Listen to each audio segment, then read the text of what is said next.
अस्सलाम वालेकुम स्टूडेंट्स, उम्मीद है कि आप खैरियत से होंगे और आपने अपने फ़र्स्ट टर्म की बड़ी अच्छी तरह तैयारी करके और टेस्ट दे दिए हैं। अब बच्चों, आज हमारा जो लेक्चर है ये इसमें हम सेकंड टर्म भी स्टार्ट कर रहे हैं, लेकिन सेकंड टर्म के लेक्चर का स्टार्ट लेने से पहले आपको मैं ये बता दूं कि आपने पेपर कैसे अटैम्प्ट करना है। ठीक है बच्चों, तो मैं इस्लामियत के हवाले से आपको बताऊंगी कि इस्लामियत का पेपर आपने कैसे अटैम्प्ट करना है। सबसे पहले बच्चों, जब आपको आंसर शीट मिलती है तो उसमें जो फर्स्ट पेज होता है वो कुछ इस नौइयत का होता है। ठीक है, वो तो आप देखते ही पहचान गए होंगे कि ये फर्स्ट पेज है।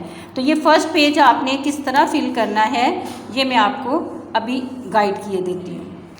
जी बच्चों, ये पेज आपको मिल गया है, तो इसको आपने कैसे अटेम्प्ट करना है ये देखिए। सबसे पहले इसमें हिदायत को पढ़ें। ठीक है, हिदायत में उम्मीदवार को सिर्फ नीले या काले पेन मार्कर इस्तेमाल करने की इजाज़त है, यानी काला पेन या मार्कर। इस बात का ख़ास ख्याल रखें कि दायरा मुकम्मल पुर हो और स्याही दायरे से बाहर ना निकले।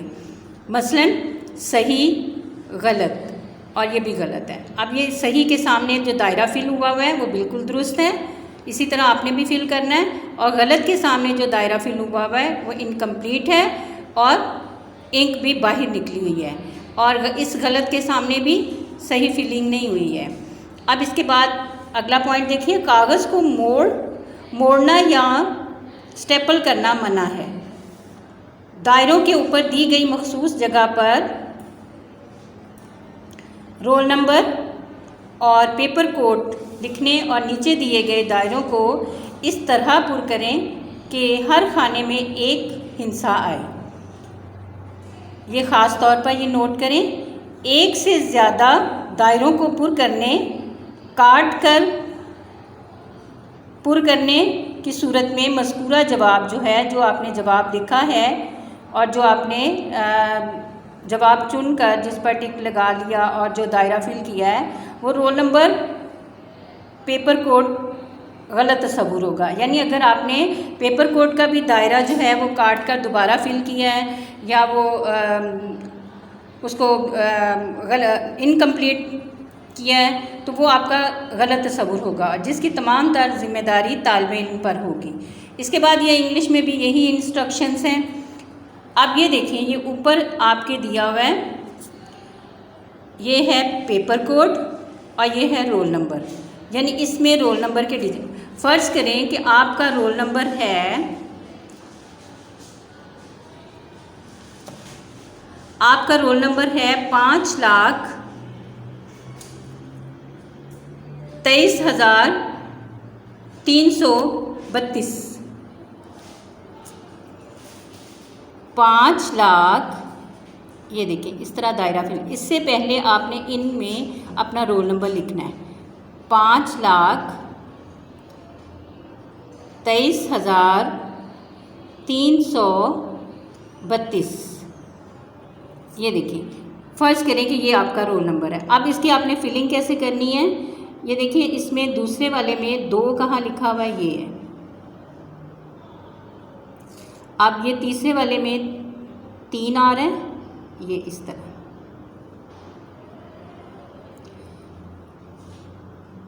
ये दायरा अच्छी तरह फिल करना है। इसके बाद ये जी बच्चों, तो ये भी आपने दायरा 4 लाइन में 3 फिल कर लिया। इसके बाद ये नेक्स्ट, इसको भी फिल कर लिया। और अब ये अगला है 2।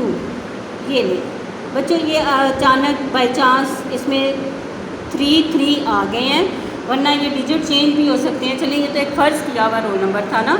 इसके बाद आपका ये पेपर कोड है, ये आपको जब क्वेश्चन पेपर मिलेगा ऑब्जेक्टिव तो उसमें आपने ये फिल करना है। ठीक है बच्चों, अब इसके बाद इसी पेज पर नेक्स्ट आ जाए, यहाँ पे लिखा हुआ डेट। आपने यहाँ पर डेट लिखनी है। आप इंग्लिश में जिस तरह ख़त के शुरू में डेट लिखते हो उस तरह भी लिख सकते हो। जैसे ये 3 मार्च है तो आप इस तरह करके 3 मार्च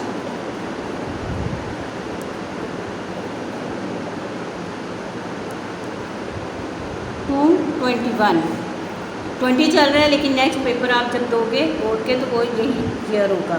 इसके बाद है आप मैट्रिक या इंटर, आप कौन से पेपर दे रहे हो, मैट्रिक वाले, तो आपने ये मैट्रिक वाला फिल करना है, ठीक है। इसके बाद नेक्स्ट देखिए पार्ट 1 के हैं या पार्ट 2 के, 9th का होगा पार्ट 1 और 10th का होगा पार्ट 2। तो आपने 9th के पेपर देने हैं तो ये लें, इसको इस तरह फिल कर लें, और जो मैट्रिक वाले हैं, जो 10th वाले हैं, वो ये फिल करेंगे। एनुअल है या सप्ली है, तो जाहिर है आप एनुअल के पेपर दे रहे हो तो आपने एनुअल को फिल करना है। इसके बाद मॉर्निंग है या इवनिंग है, जो पेपर 8 बजे या 8:30 शुरू होगा वो मॉर्निंग है, और जो पेपर 1 या 1:30 बजे शुरू होगा वो आपका इवनिंग है।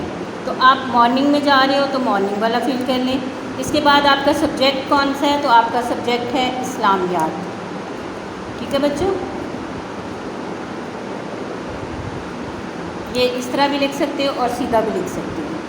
इसके बाद आपने यहाँ पर अपना नाम लिखना है, तो नाम कोई सा भी जी बच्चों। तो आपने इसमें एक फ़र्ज़ी नाम ले लेते हैं, तो फ़र्ज़ी नाम हम लिखते हैं इसमें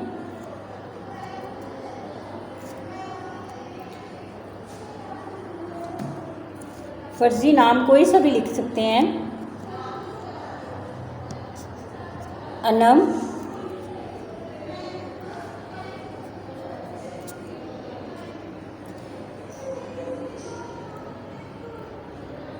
अनम असलम कर लें, चलिए ठीक है, ठीक है। अब इसका फ़ादर नेम नीचे लिखना है, फ़ादर नेम है इसका असलम जावेद,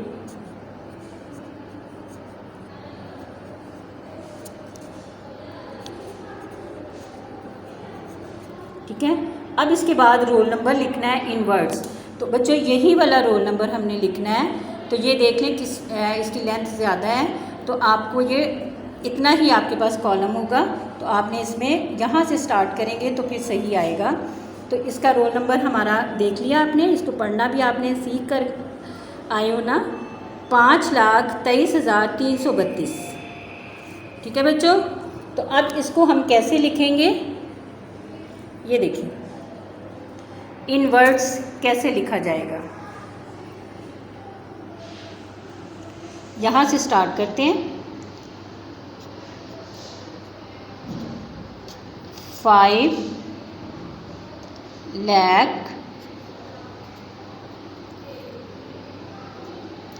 20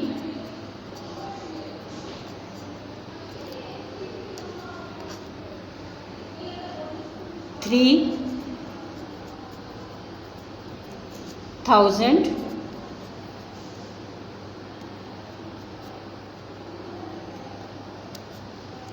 ठीक है बच्चों, 23,300 332।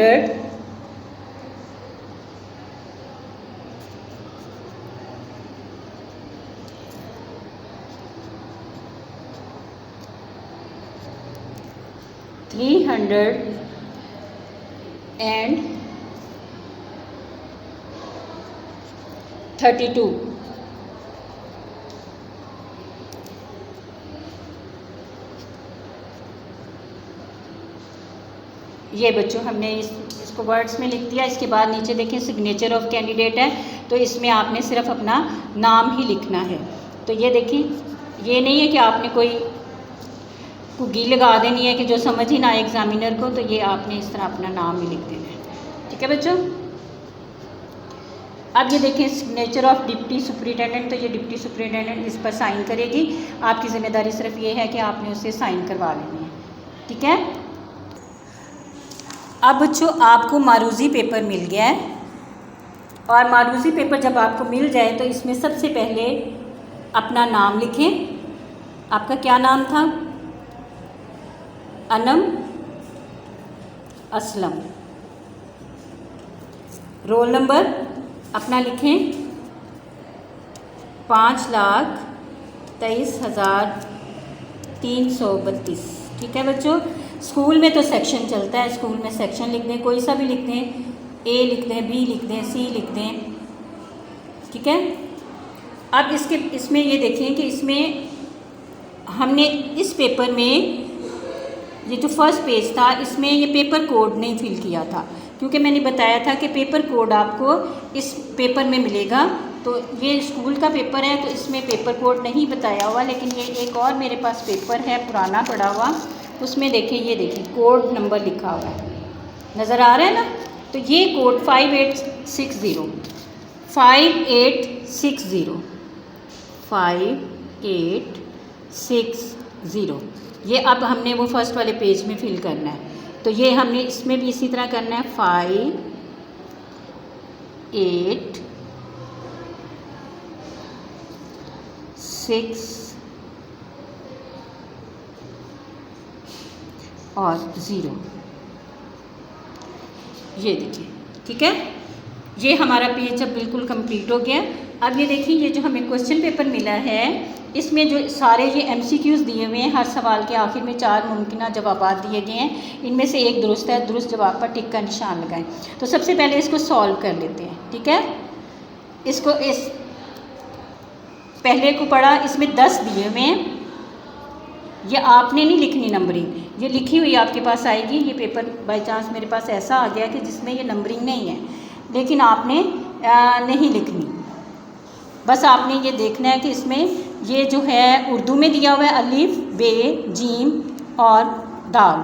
अब यहाँ पर जो है आपके पेपर में ये जो आपने फिल करना है इसके मुताबिक सर्कल, तो उसमें आपका ये ABCD दिया हुआ है।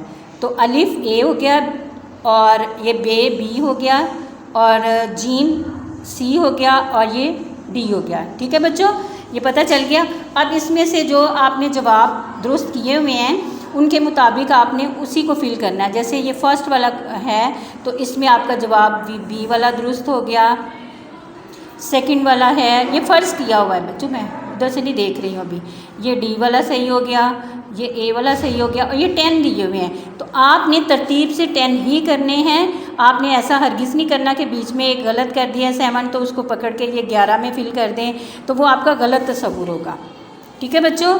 ये काम आपका हो गया और ये पेपर कोड इस पेज पर भी दिया हुआ है, ठीक है बच्चों। तो वही वाला पेपर कोड जो उधर फिल किया था 5860 अब इसको भी इसी तरह फिल कर लें 5 8 6 और ये 0, ठीक है बच्चों। ये हमने इस तरह पेपर कोड इधर भी फिल कर लिया। अब ये देखें कि आपने ये जो बाकी है वो आपके लिए नहीं है, ये सब कुछ वो एग्ज़ामिनर करेगा और वही इसको चेक करेगा। इसके बाद बच्चों आपका पेपर स्टार्ट होना है और पेपर जब आपका स्टार्ट होगा तो उसमें आपकी एक शीट पहले आपने ये वाली फिल की है, ठीक है, बता दिया समझा दिया। इसके बाद आपने ये वाली फिल की है सर्कल शीट, और जब ये सर्कल शीट भी आपने फिल कर ली, फ़र्ज़ करिए 10 है तो 10 आपने ये फिल कर लिए।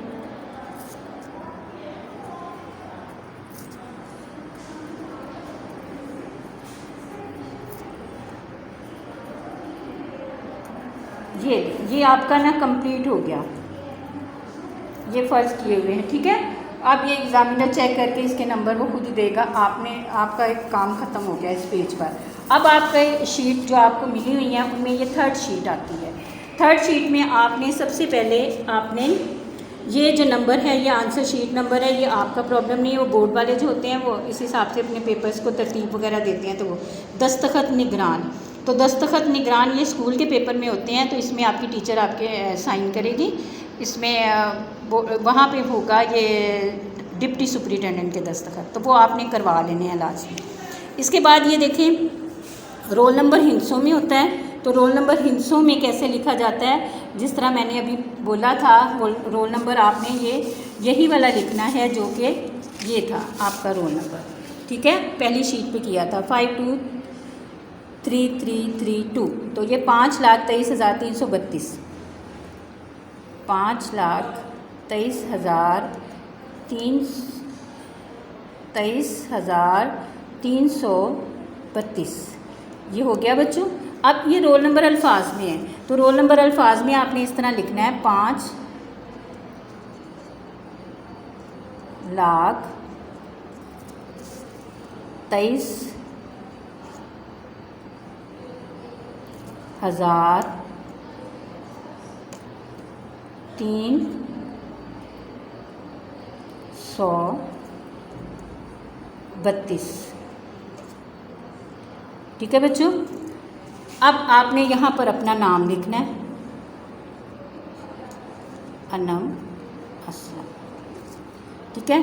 अब यहाँ पर ये आपका, बाकी आपने ये सिर्फ मज़मून बताना है, ये आप इस्लामियात का कर रहे हो, और इस्लामियात का मज़मून आपका पर्चा जो है वो लाजमी है। ठीक है। और तारीख़ कौन सी है वो अभी आपने देखा था, उधर क्या तारीख़ आपने फिल की थी, 3 मार्च। तो ये है 3 और महीना भी ये 3 और 21। ठीक है। इम्तहान कौन सा आप दे रहे हो, सालाना, और ये आपको लिखने की ज़रूरत नहीं है। ठीक है बच्चों। इसके बाद ये सारा काम जो है ये आपके टीचर का, एग्ज़ामिनर का है, ये आपने कुछ नहीं करना। जहाँ से आपका पेपर स्टार्ट हो रहा है, जब आपका पेपर स्टार्ट हो तो आपने सबसे पहले, ये आपका सब्जेक्टिव पेपर स्टार्ट हो गया बच्चों। अब इस शीट पर अब आपने सब्जेक्टिव पेपर करना है। मारूजी जो था वो आपने सर्कल शीट पर फिल कर दिया। अब जब आपने ये पेपर स्टार्ट हो गया, फ़र्ज़ करें कि ये पेपर आपके पास है, ये आपके पास एक पेपर आ गया। अब इसमें से आपने पहला सवाल नंबर 2 कर रहे हैं। सवाल नंबर 1 मारूजी हो गया था, अब सवाल नंबर 2 कर रहे हैं, या आपने पहला ये करना चाहते हैं सवाल नंबर 3। तो इस पेपर को पहले 3 दफ़ा पढ़ें। पढ़ने के बाद इसको अच्छी तरह समझें और फिर देखें कि कौन सा क्वेश्चन और कौन से जूस मुझे अच्छी तरह आते हैं। तो आप सबसे पहले अगर आप करना चाह रहे हैं सवाल नंबर 3, तो यहाँ पर आपने लिखना है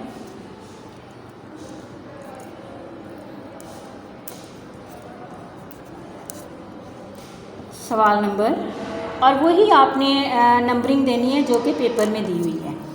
देखिए ये पेपर में कौन सी नंबरिंग दी हुई है, सवाल नंबर 3 की। ठीक है। 10 जल्द में से 6 सवालात के मुख्तसर जवाब दीजिए। अब इसके पास आपके पास हैं ये 8-9 सवालात हैं, इनमें से आपने 6 के जवाब देने जो आपको अच्छी तरह आते हैं। आप सबसे पहले ये करना चाहते हो, 3rd वाला, इन्नल्लाह ला युहिब्बुल खाइनीन। तो आपने यहाँ पर सवाल नंबर 3 का जुज़ नंबर 3 कर रहे हैं आप। ठीक है। ये अब आपने जस्ट इसका आंसर लिख देना है। ठीक है। यहाँ पर आपने जस्ट इसका आंसर लिख देना है पेन के साथ, कटी निब के मार्कर के साथ ये चीज़ें लिखी हैं ताकि प्रोमिनेंट हो, पेपर खूबसूरत लगता है। और कटी निब का मार्कर ज़रूर इस्तेमाल करें और उसको लिखने की प्रैक्टिस भी करें, उससे लिखने की। ठीक है बच्चों। अब इसके बाद आप अगला सवाल करना चाह रहे हो। ये सारे सवाल आपने इसके 6 जूज़ कंप्लीट कर लिए जो जो आपको आते थे, यानी अगला अगर आपको 5वां जूज़ आता था तो उसका आंसर भी लिख लिया। अब अगला सवाल करना चाह रहे हो बच्चों, तो ये देखिए कि इसमें सवाल नंबर 4 है, सवाल नंबर 5 है, 6 है, जो भी आप पहले करना चाह रहे हो उसको लिख लें और ये साथ में आप टिक करते जाएं। आपने ये सवाल किया था, इसको टिक कर दें, इसका कौन सा जूज़ कर रहे थे वो भी टिक कर दें ताकि आप भूल ना पाएँ। ठीक है बच्चों। तो इसके बाद आपने ये सवाल नंबर 4 करना है या 5 करना है, तो जो भी करना है इसके भी अलिफ बे जीम जूज़ बने हुए हैं और आप इसमें से चॉइस है 1-2 की, 1 की और 2 आपने करने हैं। तो वो अगर आप बे और जीम करना चाह रहे हैं तो इसी तरह आपने हेडिंग देनी है सवाल नंबर 4 और इसका आप जूज़ कर रहे हो बे। ठीक है बच्चों। ये और अब इसका बे करेंगे, फिर जीम कर रहे हैं या अलिफ कर रहे हैं तो वो करेंगे।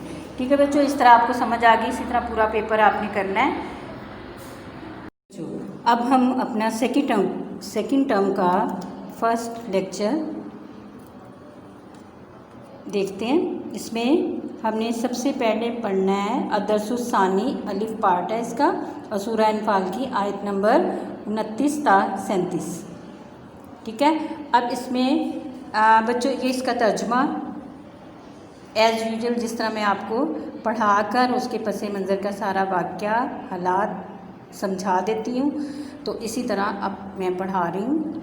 या अय्युहल्लज़ीना आमनू, ए ईमान वालों, या सिर्फ यहाँ पे तर्जुमा किया गया मोमिनो, और जब मोमिनो लिखा जाता है तो नून गुन्ना उनके आगे नहीं लगाया जाता बल्कि एक्सप्लेनेशन साइन लगाया जाता है।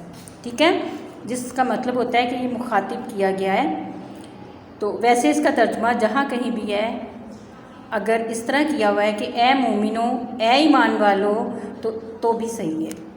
या अय्युहल्लज़ीना आमनू इन तत्तकू, अगर तुम डरोगे, इन तत्तकू अगर तुम डरोगे, अल्लाह अल्लाह से, यजअल बना देगा, पैदा कर देगा, लाकुम तुम्हारे लिए, यजअल लकुम तुम्हारे लिए पैदा कर देगा, फुरकानन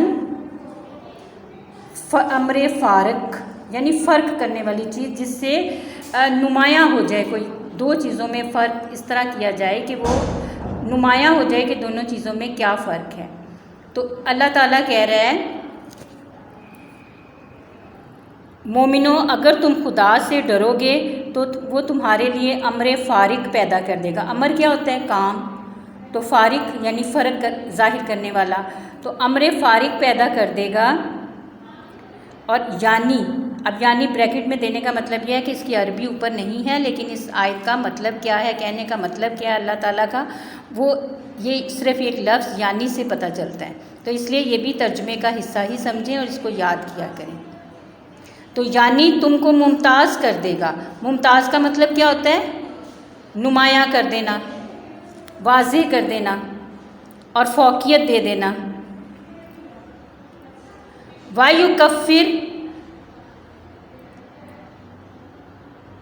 वायुकफ़िर अनकुम, और तुम पर से, अनकुम तुम पर से, युकफ़िर मिटा देगा, सय्यिआतिकुम तुम्हारे गुनाह, व यग़फ़िर लकुम और तुम्हें बख्श देगा। वल्लाहु और अल्लाह ज़ुल फ़ज़्लिल अज़ीम बड़े फ़ज़ल वाला है, और खुदा बड़े फ़ज़ल वाला है। ठीक है बच्चों।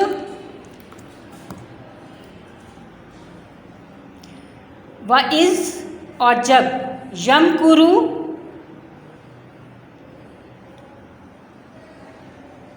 और ये यहाँ पर ए मोहम्मद उस वक्त को याद करो कि अरबी नहीं दी हुई, लेकिन यहाँ पर जब तक ये लिखा नहीं जाएगा आपको इसका मफ़हूम आयत का तर्जुमा जो है वो समझ में नहीं आता। ठीक है बच्चों।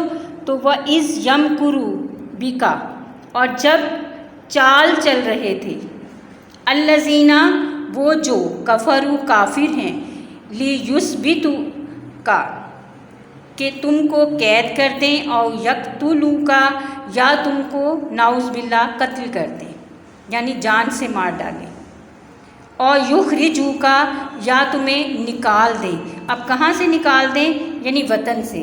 तो यहाँ पर है ये हिजरत मदीना से पहले की बात है। ये वाक़या आप लोगों ने कई दफ़ा सुना भी होगा और छोटी क्लासेस में आपने पढ़ा भी है कि जब काफिरों ने हज़रत सल्लल्लाहु अलैहि वसल्लम के घर को घेर लिया और उन्होंने सोचा कि या तो आपको जान से मार देते हैं या आपको जो है वो कैद कर लेते हैं या फिर आपको वतन से निकाल देते हैं। तो ये सब चालाकियाँ और तदबीरें सोच कर जब उन्होंने आपके घर को घेरे में ले लिया तो अल्लाह ताला ने उनकी अक्ल पर पर्दा डाल दिया और आप हज़रत अबू बकर सदीक़ रज़ी अल्लाह ताला अन्हु के साथ बहफाजत वहाँ से निकलकर किस गार में पनाह ली थी मालूम है ना बच्चों? गारे सौर में 3 रातें गुजारी थी हिजरत मदीना से पहले। तो ये वो वाले वाक़े के बारे में बताया गया है कि जिस वक्त वो चाल चल रहे थे काफिर कि आपको कैद कर दें या कत्ल कर दें या कि वतन से निकाल दें। व यमकुरूना, तो उधर वो चाल चल रहा था, यमकुरुल्लाह, अल्लाह भी अपनी, यानी अल्लाह भी अपनी चाल जो है वो चल रहा था, यानी अपनी तदबीर बना रहा था। वल्लाह, और अल्लाह खैरुल माकिरीन, बेहतरीन चाल चलने वाला है। और अल्लाह ताला जो है वो बेहतरीन चाल चलने वाला है, अल्लाह ताला की तदबीर सबसे बेहतर है। व ईज़ा तुतला, और जब तुतला पढ़ कर अलैहिम उन पर आयातुना हमारी आयात, व ईज़ा तुतला, जब पढ़ी जाती हैं उन पर आयातुना हमारी आयात, यानी उन्हें जब हमारी आयात पढ़ कर सुनाई जाती हैं, कालू कहते हैं, कद समेना हमने सुन लिया, लौ नशा, अगर हम चाहें, ला कुलना, तो हम कह दें, मिसला, इस तरह की, हाजा, ये, इन हाजा, इल्ला असातीरुल अव्वलीन, ये है ही क्या, सिर्फ़ अगले लोगों की हकायतें, अगले लोगों की यानी जो लोग गुज़र चुके हैं उनकी हकायत क्या होती है बच्चों, कहानियाँ, दास्तानें। तो वो कहते थे कि ये है ही क्या, ये तो अगले लोगों की हकायतें ही हैं, इस तरह की तो हम भी बना के कह सकते हैं। वही इसका आलू, और जब कहा जाता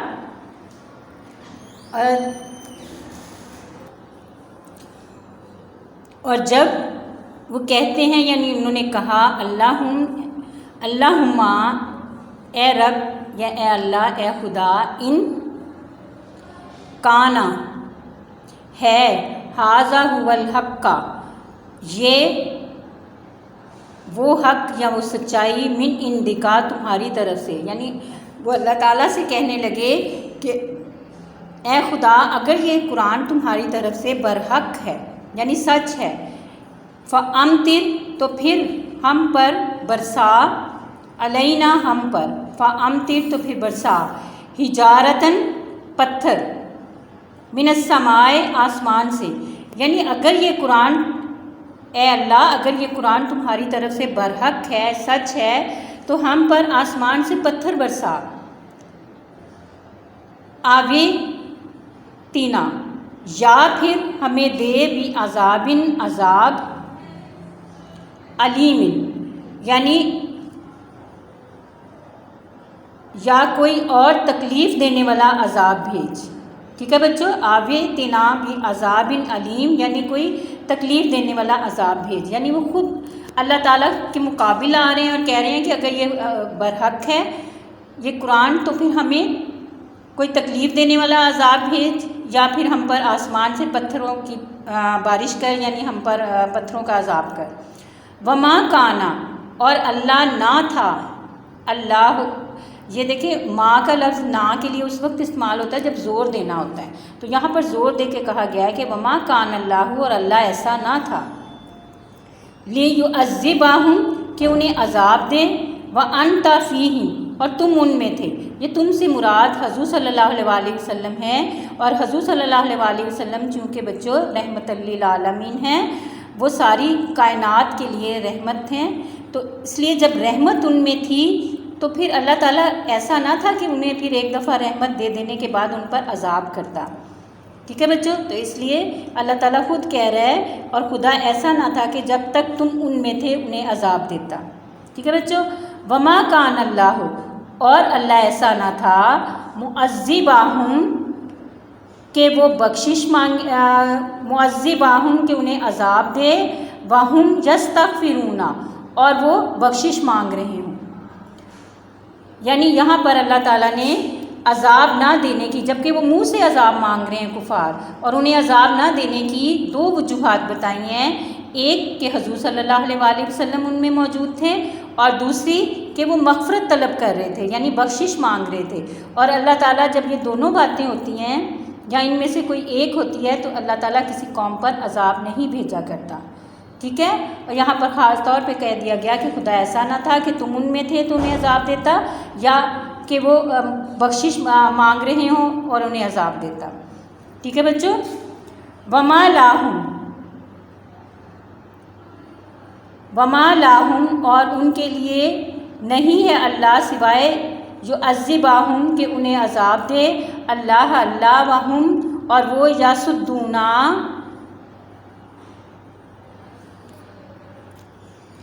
और वो रोकते हैं, अनिल मस्जिदिल हराम, मस्जिद हराम से। मस्जिद हराम से मुराद कि मस्जिद में नमाज़ पढ़ने से। जब ये देखें इसका तर्जुमा किया गया है कि अब कौन सी वजह है कि वो उन्हें अजाब ना दे, यानी अल्लाह ताला अब कौन सी वजह है कि वो खुद अजाब मांग रहे हैं और उनकी हरकतें, उनके अमाल भी ऐसे हैं कि उन पर अजाब किया जाए।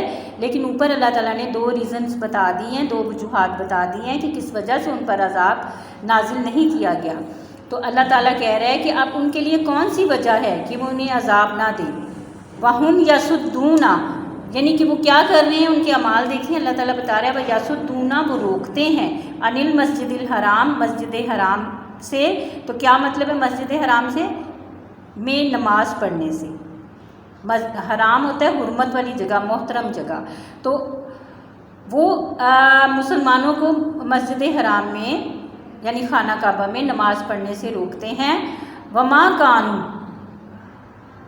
और वो नहीं हैं औलियाओ मतवली, मतवली होता है जो उस जगह की हिफाजत करता है, परहेज़गार होता है। तो वो इस जगह के मतवली भी नहीं हैं और वो इस मस्जिद के मतवली भी नहीं हैं। इन औलियाओ, मतवली तो सिर्फ हैं कौन? इल्लल मुत्तकूना, मुत्तकी लोग यानी परहेज़गार जो लोग हैं वो सिर्फ इसके मतवली हैं। वलाकिन्ना, और लेकिन अक्सरहुम, उनमें से अक्सर ला यालमूना, नहीं जानते, लेकिन इनमें से अक्सर नहीं जानते। वमा काना,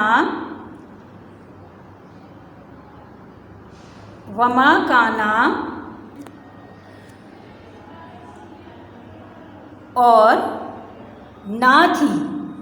ना थी सलातुहुम, उनकी नमाज, इन दल बैते, मस्जिद हराम के पास, इल्ला, सिवाय मुकाउन, सीटियाँ, व तस्दियातुन, और तालियाँ, यानी सीटियाँ और तालियाँ बजाने के सिवा और कुछ ना थी। यानी जब मुसलमान नमाज़ पढ़ रहे होते तो ये लोग उनको उनकी नमाज में खलल डालने के लिए और उनको डिस्टर्ब करने के लिए सीटियाँ और तालियाँ बजाते थे ताकि मुसलमान यकसुई से नमाज अदा ना कर सके। तो ये उस वक्त की कैफियत बताई है जो कि अल्लाह ताला के नज़दीक सख्त नापसंदीदा है और अल्लाह ताला इस वजह से उन पर अज़ाब भी नाजिल कर सकता था, लेकिन ऊपर दो वजूहात बता दिए हैं कि किस वजह से उन पर अज़ाब नाजिल नहीं हुआ।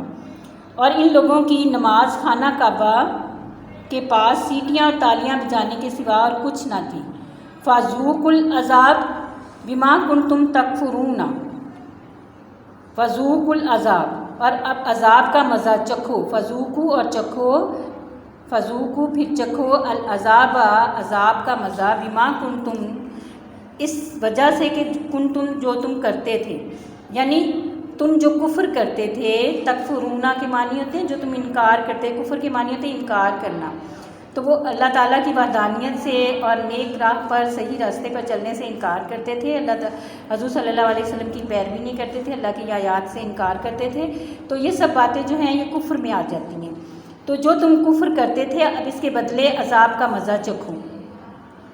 इन्नल्लज़ीना काफ़रू, बेशक जो काफिर हैं, युनफिकूना, खर्च करते हैं, युनफिकूना, खर्च करते हैं,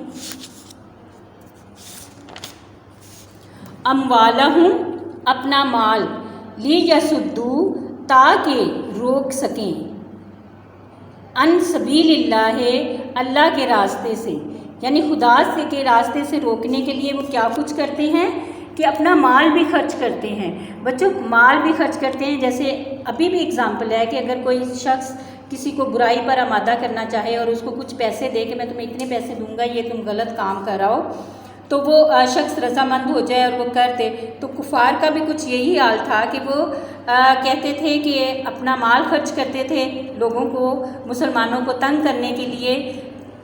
तो ये उस वक्त की कैफियत या उस तरह का हालात जो थे वो बताए हुए। फ़सयुनफ़िकूनहा, तो फिर वो उनका इस तरह खर्च करना, सुम्मा तकूना अलैहिम हसरतन सुम्मा यग़लबूना, तो फिर उनका इस तरह खर्च करना जो होगा वो क्या होगा, मूजबे अफसोस होगा, यानी उनके लिए ये बाइसे अफसोस होगा कि वो इस तरह अपना माल खर्च कर रहे हैं मुसलमानों को तंग करने के लिए। तो सुम्मा फिर तकूनु अलैहिम, तो फिर वो हो जाएंगे क्या, ये सुम्मा युग़लबूना, वो मग़लूब हो जाएंगे, और सुम्मा तकूना अलैहिम हसरतन, उनके लिए हसरत का बाइस होगा। उनका इस तरह माल खर्च करना उनके लिए हसरत का बाइस होगा। तो यहाँ पे तर्जमा किया है, मगर आखिर वो खर्च करना इनके लिए मूजबे अफसोस, मूजब यानी वजह बनेगा, अफसोस होगा और वो मग़लूब हो जाएंगे। मग़लूब का मतलब ये है कि मुसलमान उन पर गालिब आ जाएंगे और वो शिकस्त खाएंगे। वल्लजीना और जो काफिरू और जो काफिर हैं, इला जहन्नमा युहशरूना वो दोज़ख की तरफ इला जहन्नमा दोज़ख की तरफ युहशरूना हाँके जाएंगे।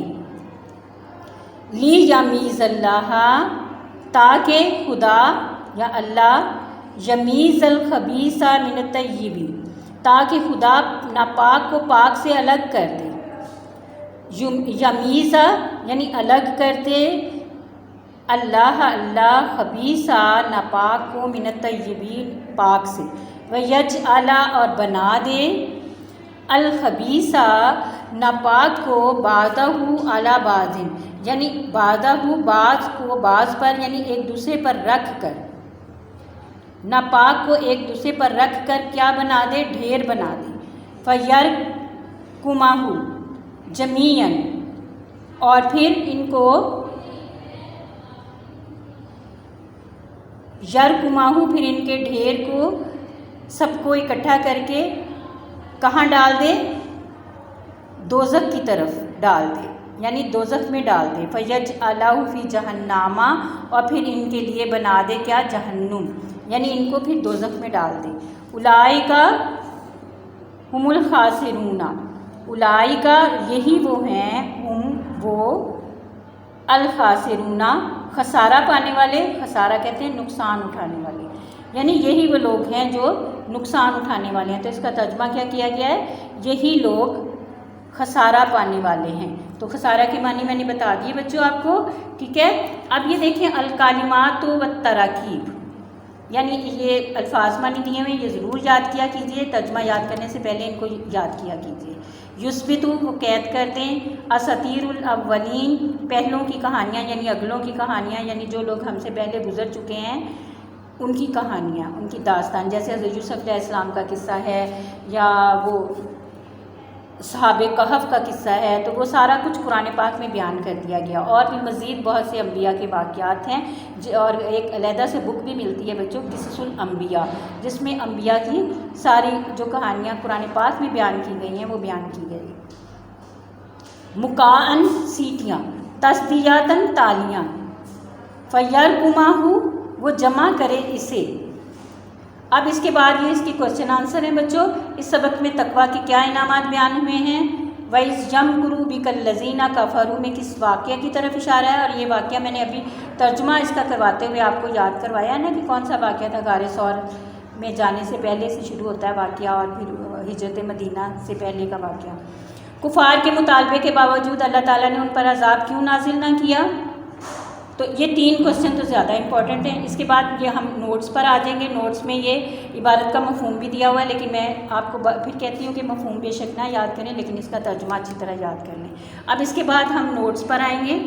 नोट्स में देखिए ये आपकी मारूज़ी भी दी हुई है। मारूज़ी आपने बहुत अच्छी तरह तैयार कर लेनी है, ठीक है बच्चों। ये MCQs बना के दिए हुए हैं, इनको पढ़ें और अच्छी तरह ज़हन नशीं करें, ठीक है, जहन में बिठा लें और इनकी तैयारी करें। और इसके बाद ये मुख्तसर सवालात के जवाबात हैं, ये मुख्तसर सवालात के जवाबात तहरीर करें। ये 2-2 नंबर के क्वेश्चन आते हैं और इसी में वो जो एक्सरसाइज बुक में एक्सरसाइज में जो क्वेश्चन थे ना वो बताए हुए हैं। तो ये सारे क्वेश्चन देखें, ये आपने अच्छी तरह याद कर लेने हैं बच्चों, ठीक है। और ये इबारत का मफ़हूम जो है ये आपने सिर्फ तर्जुमा कर लें, मफ़हूम रहने दें, ठीक है बच्चों। ये इस तरह हमारा ये सेकंड टर्म का फर्स्ट चैप्टर हमने कंप्लीट कर लिया। और इसको अच्छी तरह याद करके और तर्जुमे को लिख कर प्रैक्टिस कीजिएगा बच्चों। ओके, अल्लाह हाफिज़, गुड लक।